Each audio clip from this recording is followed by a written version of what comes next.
सृष्टिकर्ता लोककर्ता सर्वकारणकर्तः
महाराज की जय हो। मैं क्षमा भिक्षा मांगता हूँ। भय छोड़ो, बोलो क्या है। अरण्य सीमाओं से आए हुए ग्रामीण आपसे कुछ निवेदन करना चाहते हैं। राजा सदा प्रजा की रक्षा के लिए ही तो होता है, उन्हें शीघ्र उपस्थित करो। महाराज की जय हो। महाराज, आप ही हमारे पिता हैं, हमारे पालक हैं, रक्षक हैं, हमारी रक्षा कीजिए। रक्षा कीजिए महाराज। भयभीत मत हो, आप लोगों के लिए हम अपने प्राण भी दे सकते हैं। बोलिए, क्या विपत्ति आई है आप लोगों पर? अकस्मात अरण्य से आए जंगली जानवर ग्रामीणों को मारे जा रहे हैं, शस्य श्यामल भूमि का नाश कर रहे हैं। गांव में हाहाकार मचा हुआ है। मैंने अपने इकलौते पुत्र को खो दिया महाराज, जानवर उसे उठा ले गए। मंत्री, सेनापति, सेना सहित हम स्वयं भी वहां जाएंगे और उन रक्त पिपासु जानवरों का नाश करेंगे। आप लोग निश्चिंत होकर घर लौटिए। राज्य कोष से आप लोगों को पर्याप्त धन भी दिया जाएगा।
युद्ध में व्यूह का बड़ा महत्व होता है नक्षत्रक। मैं हरिश्चंद्र के लिए एक नवीन चक्रव्यूह रचने जा रहा हूं, परंतु इस व्यूह की सफलता तुम्हारे सहयोग पर निर्भर करती है। नक्षत्रक, आज्ञा दीजिए गुरुवर। इस व्यूह में काम नैतिकता और धर्म का मिश्रण है। काम, नैतिकता और धर्म का यह त्रिशूल उसे पराजित तो नहीं करेगा, परंतु उसके व्यक्तित्व के विनाश का मार्ग अवश्य खोल देगा।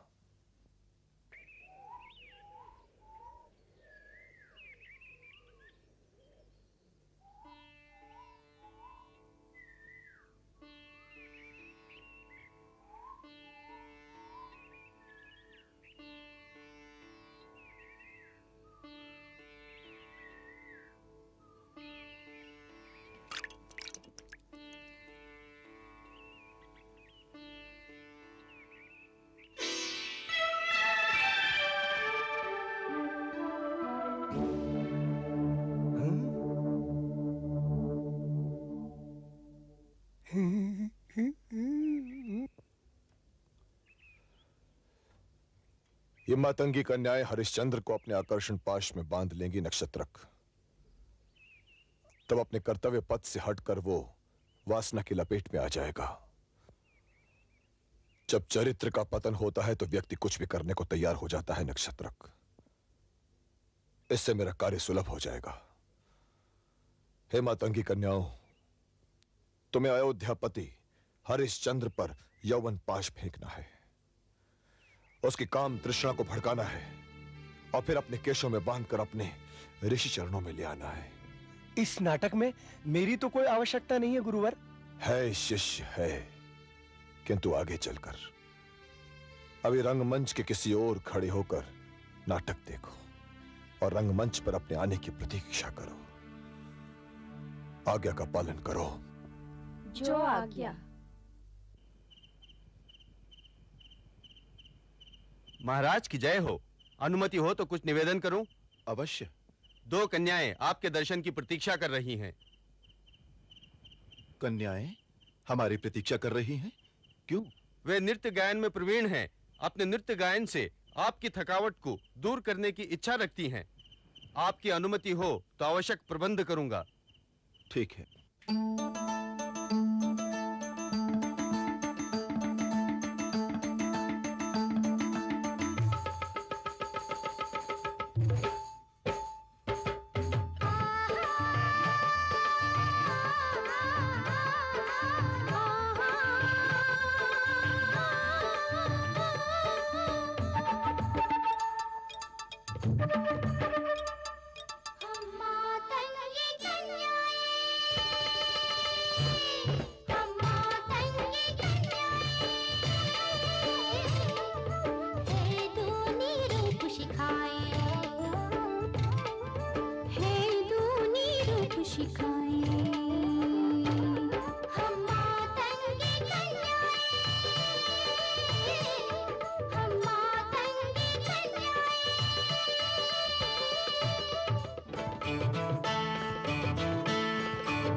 शिखाए हम मातन की कन्याएं, हम मातन की कन्याएं।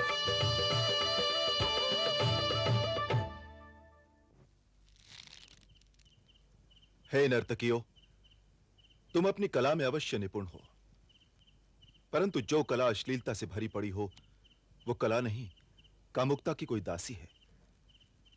तुम्हारी कला ने हमें प्रसन्न नहीं किया, तुम्हें जाने की आज्ञा है। और जाते जाते ये पारितोषिक लेती जाओ। हे राजन, यदि हमारी कला प्रदर्शन ने आपको प्रसन्न नहीं किया तो हम ये पारितोषिक स्वीकार नहीं कर सकती। तुम दोनों को कुछ न कुछ तो अवश्य ही लेना होगा। पारितोषिक नहीं तो पारिश्रमिक सही। मांगो। मांगू महाराज? मांगो। तो हमें पति रूप में मिल जाइए।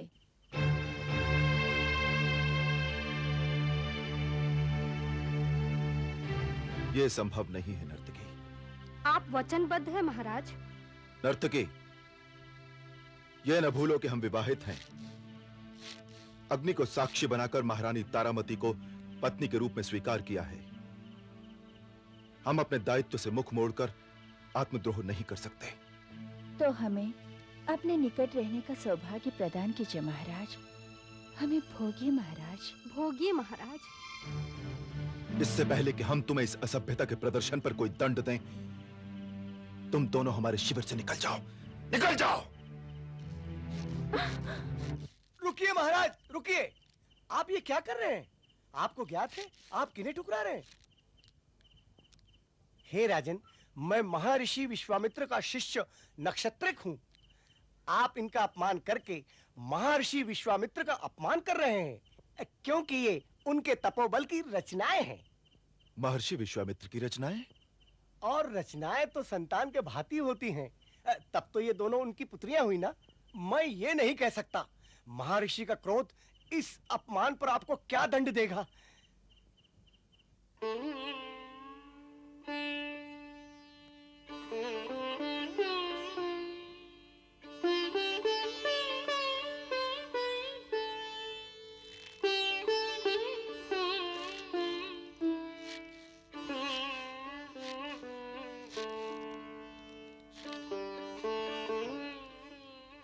मंत्रीवर, हमारा मन इस समय बहुत व्याकुल है। इसमें व्याकुल होने की क्या आवश्यकता है राजन? विश्वामित्र उस समय आश्रम में नहीं थे, नहीं तो हम स्वयं उनके पास जाते और कहते कि इसमें हमारा कोई दोष नहीं है।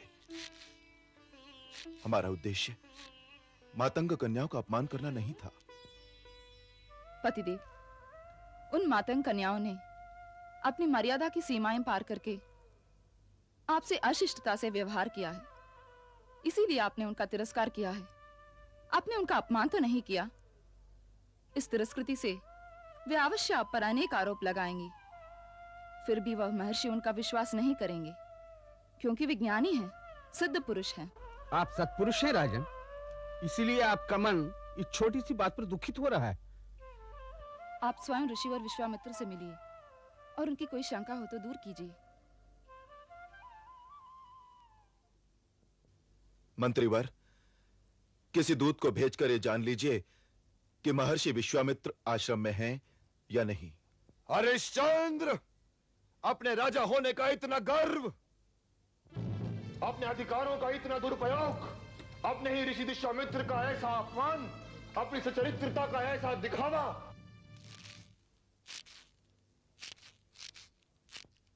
प्रणाम ब्रह्म ऋषि। रहने दो ये विनय का ढोंग।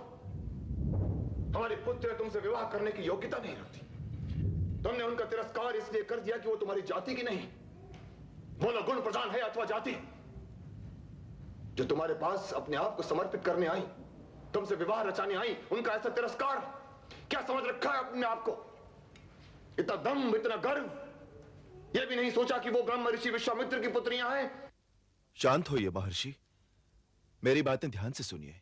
हम और तुम्हारी बातें ध्यान से सुने? हम ब्रह्म ऋषि हैं, तपोबली हैं। हमने नवीन सृष्टि की रचना की है। वही हम विश्वामित्र तेरी दृष्टि में कुछ भी नहीं। ऐसा मत कहिए ऋषिवर। मैं आपके सामने कुछ भी नहीं हूं। सूर्य के सामने बाती जैसा हूं। आप समस्त लोगों के अधिपति और मैं केवल इस कौशल राज्य का राजा। मैं और आपका अपमान ये मैं कैसे कर सकता हूं? मैं तो ये बात सोच भी नहीं सकता। तो करो विवाह हमारी पुत्रियों से। ऋषिवर, आप सर्वज्ञानी हैं, तपस्वी हैं, गायत्री को प्रकट करने वाले तेजस्वी हैं। आपको मेरी परीक्षा लेना शोभा देता है?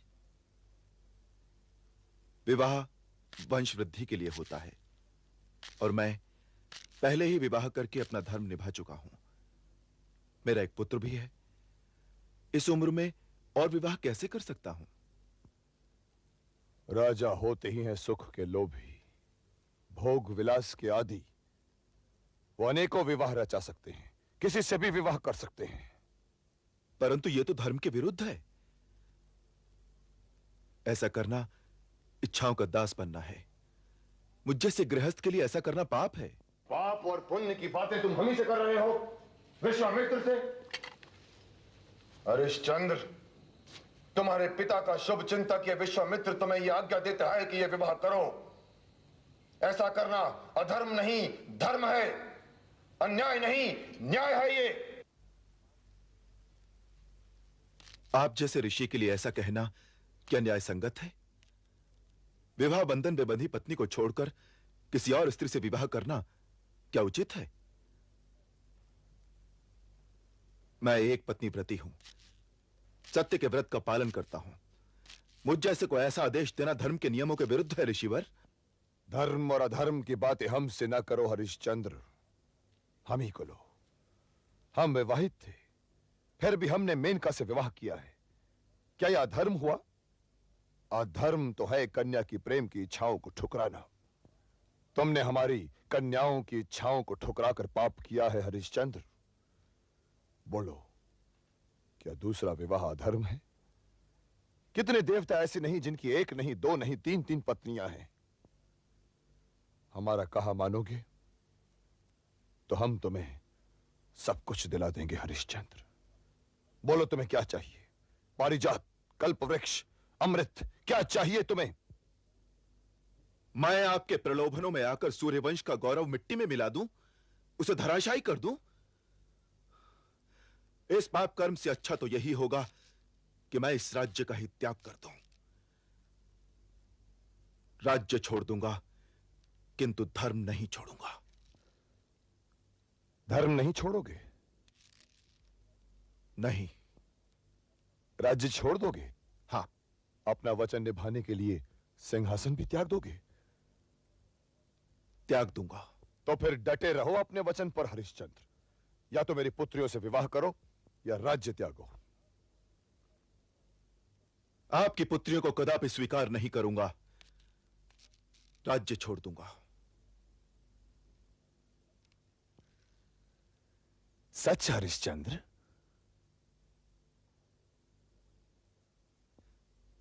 सूर्यवंशी यह हरिश्चंद्र अपने वचन से हटने वाला मानव नहीं है। उत्तम, अति उत्तम। कितनी धर्म निष्ठा है तुम में। किंतु इस निर्णय को तुम्हारी पत्नी और पुत्र न माने तो? ऋषिवर, पति का वचन निभाना इस तारामती का परम कर्तव्य है। सपने में भी मैं उनकी बात नहीं टालूंगी। हरिश्चंद्र, तब तो अपना ये राज्य त्यागो। अब राज्य छोड़कर जाने का समय आ गया है।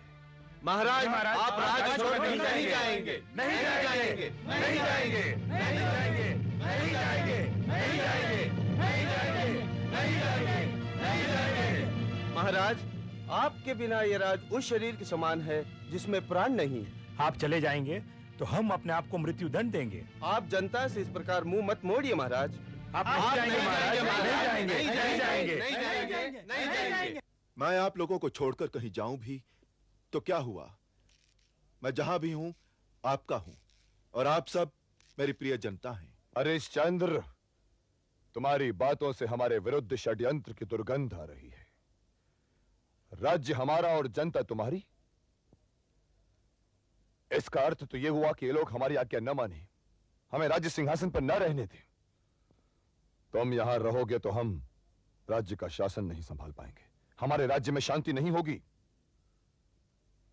आपने ठीक कहा।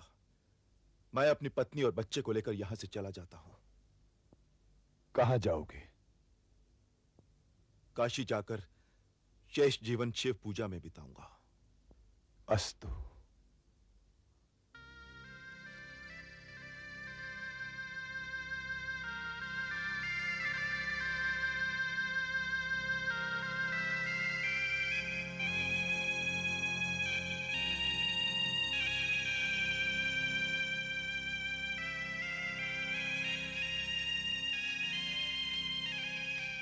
ठहरो। राज्य छोड़कर जब जा ही रहे हो तो इन आभूषणों का क्या काम? यह तो अब हमारी संपत्ति हुई ना। जो आज्ञा, हमसे भूल हो गई। ऋषि विश्वामित्र, आप हमारी सहनशीलता की परीक्षा ले रहे हैं। ऐसे उत्तम राजा के साथ ऐसा व्यवहार? हम हमारे राजा को नहीं जाने देंगे। नहीं जाने देंगे, नहीं जाने देंगे, नहीं जाने देंगे। हरिश्चंद्र, अपनी जनता से कहो कि वो हमें अपना राजा माने और हमारी आज्ञाओं का पालन करे। मान्यवर मंत्री, मेरे प्रिय नागरिकों, मेरी आपसे सविनय प्रार्थना है कि आप सदा ब्रह्मऋषि विश्वामित्र का साथ दें। अपना शासन सुचारू रूप से चलाने के लिए आप इन्हें अपना पूरा पूरा सहयोग दें और इन्हें मुझसे अधिक प्यार दें। महाराज, ये असंभव है, हम आपको नहीं जाने देंगे। जाने नहीं देंगे। मेरे प्रिय नागरिकों, यदि मेरे लिए आपके हृदय में थोड़ा भी प्रेम है तो मेरा कहा मानिए, मुझे जाने दीजिए।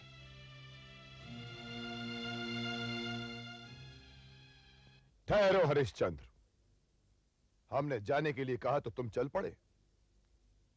तुम अपने आप को सत्य का व्रती कहते हो, यह कहकर दंभ भरते हो कि सूर्य और चंद्र निकलें या ना निकलें, परंतु यह हरिश्चंद्र का भी अपने वचन से नहीं टल सकता। कहते हो ना? हां। तो फिर ये क्या? हमसे क्या भूल हो गई ऋषिवर? तुमने हमारा ऋण चुकाया। आप किस ऋण की बात कर रहे हैं? अति उत्तम, तुम हमारे ऋण की बात ही भूल गए। सत्यवान कहलाते हो और असत्य बोलने में थोड़ी भी झिझक नहीं। आप कहना क्या चाहते हैं? तुम्हें क्यों कर स्मरण होने लगा? आवश्यकता तो हमारी है। तुमने उस समय वचन नहीं दिया था कि यज्ञ के लिए आवश्यक धन दोगे? दिया था ना? हाँ, वचन दिया था। तो फिर वो ऋण नहीं चुकाओगे? अवश्य चुकाऊंगा। तो फिर चुकाओ अभी, हमें यज्ञ करना है। ऋषिवर, मैं अपना सर्वस्व आपको समर्पित कर चुका हूं, फिर और मेरे पास देने के लिए रखा ही क्या है? तो फिर स्पष्ट कह दो कि तुम हमारा ये ऋण नहीं चुका सकते। हरिश्चंद्र ने जब राज्य छोड़ दिया तो क्या वो अपने वचन से टलेगा? तो मेरा धन देने पर ही यहां से जा सकते हो। परंतु अब मेरे पास देने के लिए रखा ही क्या है? हाँ, ये बात तो ठीक है, परंतु अब प्रश्न ये उठता है कि तुम ये ऋण चुकाओगे कैसे? थोड़ा समय दीजिए, कैसे भी हो चुका दूंगा। 1 महीना पर्याप्त है? पर्याप्त है। ठीक है, 1 महीने के भीतर ही हमें अपना धन मिल जाना चाहिए। अब हमें जाने की आज्ञा दीजिए। तनिक रुको, कौन जाने तुम ये ऋण चुका पाओगे भी या नहीं। एक तो ये अपना राज्य छोड़कर जा रहे हो, दूसरा पराये राज्य में तो तुम्हारा अधिकार चलेगा नहीं। शंका मत कीजिए, मैं सूर्य चंद्र नक्षत्र को साक्षी बनाकर वचन देता हूं कि मैं आपका ऋण चुकाऊंगा। नक्षत्रों को साक्षी बनाने की कोई आवश्यकता नहीं है हरिश्चंद्र, क्योंकि हमारा एक प्रिय शिष्य नक्षत्रक तुम्हारे साथ ही जाएगा। निर्धारित समय के अंदर उसे हमारा धन दे देना। चंद्र टले सूरज टले, टले जगत व्यवहार, हरिश्चंद्र का सत्यवान